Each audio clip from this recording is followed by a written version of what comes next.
तो बाबा साहब अम्बेडकर ने कहा शिक्षित बनो, संगठित रहो, संघर्ष करो। मैं अपने नौजवान साथियों से अपील करूंगा कि वो मेरी इस बात पे गौर करें। हम लोग शिक्षित भी हुए, संगठित भी हुए, लेकिन हमें संघर्ष इसलिए करना था। जब बाबा साहब अम्बेडकर ने कहा कि संघर्ष करो, तो उनका इशारा यह था कि सत्ता के लिए संघर्ष करो, इस देश की राज व्यवस्था पे काबिज होने के लिए संघर्ष करो। उनका इशारा यह था कि पॉलिटिक्स का मास्टर की राजनीतिक सत्ता की चाबी अपने हाथ में लेने के लिए संघर्ष करो। और हम लोग संघर्ष करते हैं रोटी कपड़ा मकान के लिए। मैं मानता हूं जिनकी सरकार होती है उनके समुदाय को रोटी कपड़ा मकान की लड़ाई कभी नहीं लड़नी पड़ती।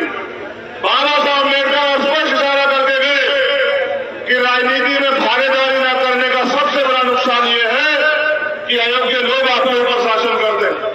उन्होंने ये भी कहा कि अन्याय करने वाले से अन्याय सहने वाला ज्यादा दोषी होता है। मैं ये मानता हूं कि हमने अपने महापुरुषों को पढ़ा तो है, लेकिन उनको उनके आदर्शों पर चलने का कार्य जो है लंबे समय से हम लोग रोके हुए।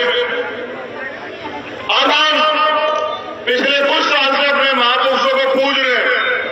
हम अपने महापुरुषों की स्टैचू लगाते हैं, उनके ऊपर माल्यार्पण करते हैं, उनके पैर छूते हैं और पैर छू के उनके आगे ये बात कहते हैं कि बाबा साहब हमारी जिंदगी में बदलाव कर देना, हमारी जिंदगी में अच्छे दिन ला देना।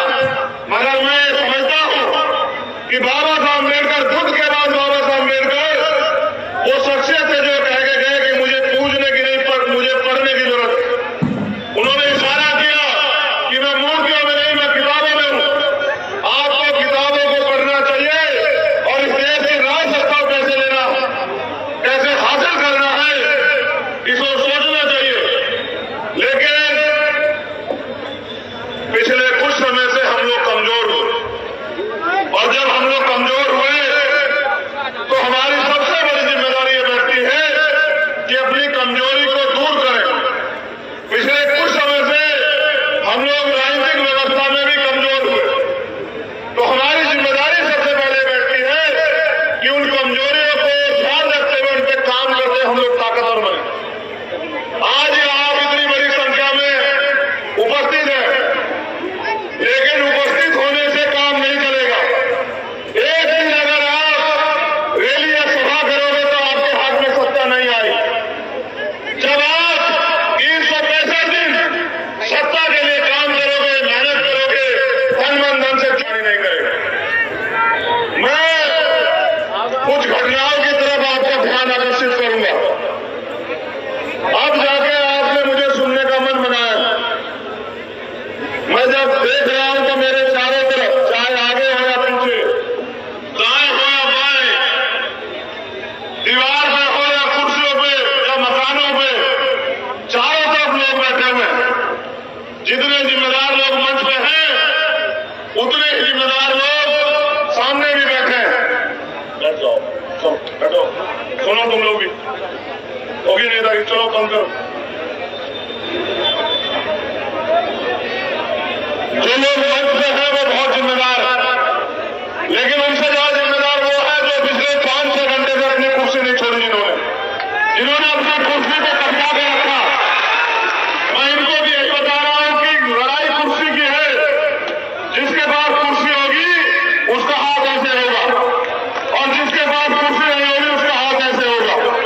आप ये तय करें मानसिक गुलामी को छोड़ के कि आपका हाथ ऐसे होना चाहिए देश में या ऐसे होना चाहिए। अगर ऐसा होना चाहिए तो उसके लिए आपको काबिलियत पैदा करनी पड़ेगी, और जो नालायकी हमारे अंदर है उसको हमें खत्म करना पड़ेगा। वो नालायकी तब खत्म होगी जब हम 365 दिन अपने राज सत्ता कैसे हमारे हाथ में आए, इस पे हम लोग काम करेंगे। इतना अच्छा प्रोग्राम सजा है। आज बारिश भी आपकी परीक्षा ले रही है। लोगों के लिए भीड़ जुटाने के लिए पैसे बांटे जाते हैं, खाना बांटा जाता है, गाड़ियां तेल के साधन दिए जाते हैं। लेकिन आपका प्यार इतना है कि आप अपने साधन को बैठने की जगह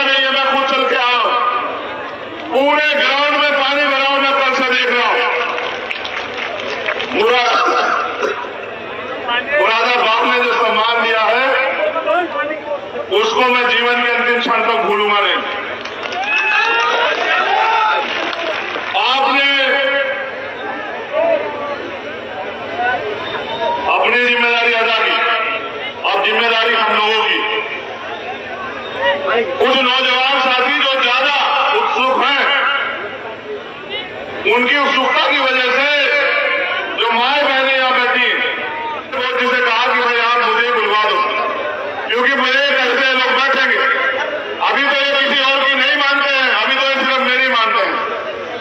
तो आप बैठ गए तो मुझे ऐसा लगा कि अब आपको मुझे वो बात बतानी है जिससे बैठने के बाद और जिसे सुनने के बाद आपको जिस काम को करना है, जिससे परिवर्तन होगा। जैसे आप यहां बैठे हैं, इसको अनुशासन कहते हैं, और जिसके लिए खड़े होने को मैं आपको कह रहा हूं उसको शासन कहते हैं, सत्ता कहते हैं। मैं आपको सिर्फ यही कह रहा हूं कि बहुमत, लोकतंत्र में बहुमत जिनके पास होता है उनका राज होता है, वोट जिनके पास होता है उनका राज होता है। और वो जिस देश के कमजोर तबके के पास है, इस देश के बहुजन समाज के पास, और हमारे महापुरुषों ने सारे में बात कही कि वोट हमारा, राज तुम्हारा, नहीं चलेगा, नहीं चलेगा। और हमने इस बात को सुना भी, लेकिन हमने उतनी देर सुना जितनी देर महापुरुषों ने किया या महापुरुषों ने कहा। महापुरुषों के जाने के बाद हम उनकी बात को भूल जाते हैं, फिर हम नारे लगाते हैं कि आप संघर्ष करो, हम आपके साथ हैं। और मैं ये कह रहा हूं, किसी एक के संघर्ष से हमारी जिंदगी नहीं बदलेगी। यहां बैठे हर एक शख्स को संघर्ष करना पड़ेगा और गांव-गांव जाकर बहुजन समाज में भाईचारा पैदा करना पड़ेगा। जाति व्यवस्था के आधार पर तोड़े गए लोगों को भाईचारा स्थापित करके जोड़ना पड़ेगा। मैं कह रहा हूं, आप देखो और गौर करो, सीएए क्यों आया, एनपीआर एनआरसी क्यों आया? क्योंकि सत्ता उनकी तो वो चाहते नहीं आए। आप चाहते हैं निजीकरण रुक जाए, आप चाहते हैं बेरोजगारी खत्म हो जाए, आप चाहते हैं महंगाई पे लगाम लग जाए, आप चाहते हैं बिजली के दाम कम हो जाए, आप चाहते हैं कॉलोनियल सिस्टम खत्म हो जाए, आप चाहते हैं इस देश में जो अन्याय अत्याचार हो रहा है वो खत्म हो जाए। वो खत्म तब होगा जब आपके हाथ में सत्ता की चाबी हो। आप सड़कों में बैठे रहोगे तो वो लोग ये करते रहेंगे, क्योंकि उनका अंतिम लक्ष्य आपको यहां कमजोर बना के रखना है। और अगर आप सत्ता में आ जाओगे तो आप समानता की बात करोगे, तब जाके हमारे लोगों के चेहरे पर खुशहाली आएगी। मैं तो पूरे देश बहुजन समाज की हालात बिल्कुल एक जैसी है। दलित, पिछड़े, आदिवासी, मुसलमान, जैन, बौद्ध, सिख, पारसी, ईसाई, ना वो अपने धर्म की बात कर सकते हैं, ना वो अपने तरक्की की बात कर सकते हैं, ना ही सरकार की आलोचना कर सकते हैं। सरकार के खिलाफ कुछ बोलो तो मुकदमे दर्ज हो जाते हैं, जेल भेज दिया जाता है। अगर जनता सरकार से सवाल नहीं पूछेगी तो पूछेगा कौन? इसलिए विपक्ष के लोग चुप हैं। इसलिए आपकी जिम्मेदारी ज्यादा बैठती है कि आप सवाल करना सीखें। मैं तो आपको ये बताने के लिए यहां आया हूं, आप मानते हैं कि देश के संविधान को खतरा है? मानते हैं नहीं मानते? बताओ, खतरा है या नहीं है? बताओ, किससे खतरा है ये भी बताओ, किससे खतरा जाए देश से बताओ। तो उस खतरे से निपटने के लिए आपने क्या तैयारी की ये भी बताओ।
बच्चों को बुलवाओ, बच्चों को बुलवाओ भैया, जल्दी बुलवाओ। भीम आर्मी पाठशाला की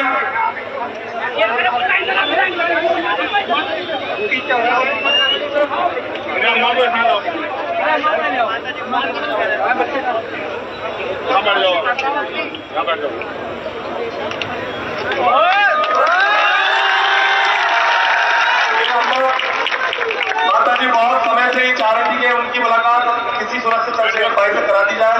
बहुत उत्सुकता थी उनके मन में। भैया ने गले लगाया, उनको माता जी का आशीर्वाद दिया है और अपने साथ आया है। और बहुत जब से आई थी, जब से ये साथियों से कह रही थी कि हमें भैया से मिलना है। ये भीम आर्मी पाठशाला भीमला का उद्घाटन कर दिया गया है और ये उससे जुड़ी किताबें कॉपियां उन बच्चों को दी जा रही है जो हासिल करेंगे उन पाठशालाओं में। और बड़े पैमाने पर भीम आर्मी पाठशाला को खोलने का प्रयास अनिल कुमार के नेतृत्व में यहाँ पर भी भीम आर्मी पाठशालाओं का जो है वो कार्यक्रम शुरू कर दिया गया है। और उसी से संबंधित इन बच्चों को ये भीम आर्मी पाठशाला से जुड़ी पुस्तकें, किताबें और किट बैग जो है वो दिए जा रहे हैं, जिसमें उनके लिए वो सब चीजें मुहैया है जिससे उनकी शिक्षा का विकास होगा, उनकी शिक्षा का स्तर बढ़ेगा।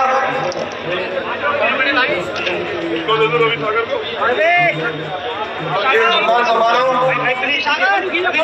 पूर्व से ही निर्धारित था। इन्हीं कार्यक्रमों को लेकर के बड़े भाई चंद्रशेखर आजाद आज खिलाड़ी तशरीफ लाए हैं और उनके वक्तव्यों से यकीनन आप लोगों को दिल में जोश हुआ होगा। और वो एक शेर है कि हमने जिस दौर को चाहा है बदल डाला है और जिस दौर को चाहेंगे बदल डालेंगे। ऐसी बातें कहीं ना कहीं भैया के वक्तव्यों में हम लोगों को सुनने को मिली। जो साथी अपने गांव में पाठशाला खोलेंगे उनके लिए हम लोग हर 3 या 6 महीने में सम्मान समारोह कराएंगे और जो अच्छी पाठशाला चलाएगा उसके गांव को सम्मानित करने के लिए मैं खुद आऊंगा। जो इनके यहाँ अच्छी पाठशाला चलेगी और वो पाठशाला की लगातार मॉनिटरिंग होगी तो जिन गांव में अच्छी पाठशाला चलेगी, जो टीम चलाएगी, उनको सम्मानित करने के लिए हम स्वयं जो है अपनी टीम के साथ पहुंचेंगे और निरीक्षण करने भी पहुंचेंगे। यहीं की रिपोर्ट पर नहीं मानेंगे, अपने आप निरीक्षण करके देखेंगे कि आप पाठशाला में क्या काम कर रहे हैं। ठीक है, बहुत बहुत धन्यवाद। और यहाँ की पूरी टीम को, यहाँ पहुंचे सभी साथियों को मेरी बहुत बहुत मंगल कामनाएं। याद रखो, इतिहास जो है बहादुरों का लिखा जाता है, कायरों का नहीं लिखा जाता। और इतिहास आपको याद रखे, इसमें ऐसा काम करके जाओ। अभी पूरी उम्मीद भीम आर्मी आजाद समाज पार्टी पे, तो मेहनत करो, लोग बस दिल जीतो। बहुत बहुत